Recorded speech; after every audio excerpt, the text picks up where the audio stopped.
Jeg vil starte med at fortælle om massemedierne, og massemedierne de kommer i form af tv, eller internet, eller en avis. Og det som de bruger medierne til, det er, at så borgerne de får viden om, hvad politikerne de foretager sig med hensyn til ændringer af regler og sådan noget. Og så er der også omvendt, hvor borgerne, du ser man til borgere i fjernsyn, hvor de skal hvor de bliver spurgt en masse mening om et samfundsmæssigt problem. Og så kan resten af Danmark kan høre det, og hvad de har at sige, så kan de måske forholde sig bedre til det.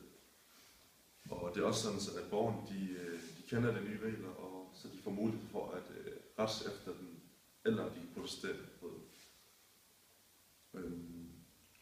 Og det der med, at borgerne de kan komme i fjernsyn, de kan skrive deres mening på hjemmesider på internettet, at de kan komme i for eksempel BT med en artikel om et eller andet problem, som der er i samfundet, hvor de har lyst til at snakke om, at man kan da også en offentlig debat, og det hele den offentlige sektion er med til at diskutere og påvirke politikerne.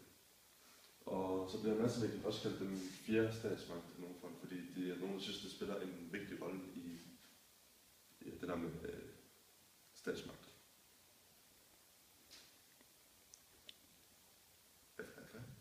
Nyhedsteorien er en direkte påvirkning af medierne. Det vi ser og hører bliver nærmest sprøjtet ind i os og giver os nye holdninger og meninger. Det kan sammenlignes med voldelige computerspil, hvor det påvirker os, også vores adfærd, så vi selv kan blive mere voldelige.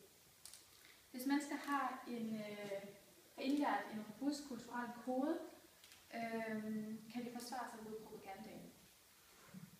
Nogle kulturelle baggrunde har strenge regler mod især medierne, og derfor modtager de ikke information, som bliver sendt ud til dem, men frasorteres i stedet for. Teorien har svagheder.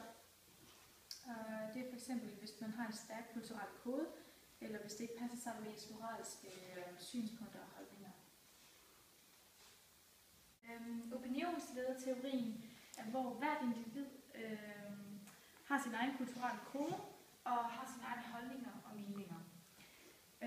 Man kan dog blive påvirket af mennesker omkring en, især mennesker man har tillid til, eller som man ser op til. Et eksempel på en opinionsleder er for eksempel Hitler, da han under 2. verdenskrig påvirkede mennesker over hele verden til at ændre synspunkter på for eksempel jøder. Vi manglede en stærk mand, og så var Hitler der. Det kan jeg ikke sige. Stop det. Ja, og den sidste teori, det er Marcus-teorien, og Marcus-teorien mener, at det er borgerne, der styrer medierne. Og det er fordi borgerne de har deres eget frie valg, men hvilke ting de vil se i fjernsynet. Så hvis borgerne ser noget, de ikke kan lide, så kan de bare skifte til den kanal. Ja, det vil sige, at de vælger selv den information, de gerne vil have. Og hvis medierne ikke opfylder forbrugernes/borgernes ønsker, så kan de ikke tjene penge på dem. Og så derfor bliver det nødt til at tilpasse de ting, de gerne vil se. Og det er derfor, at teorien mener, at det er borgerne, der styrer medierne, som vi ser her. Mm-hmm.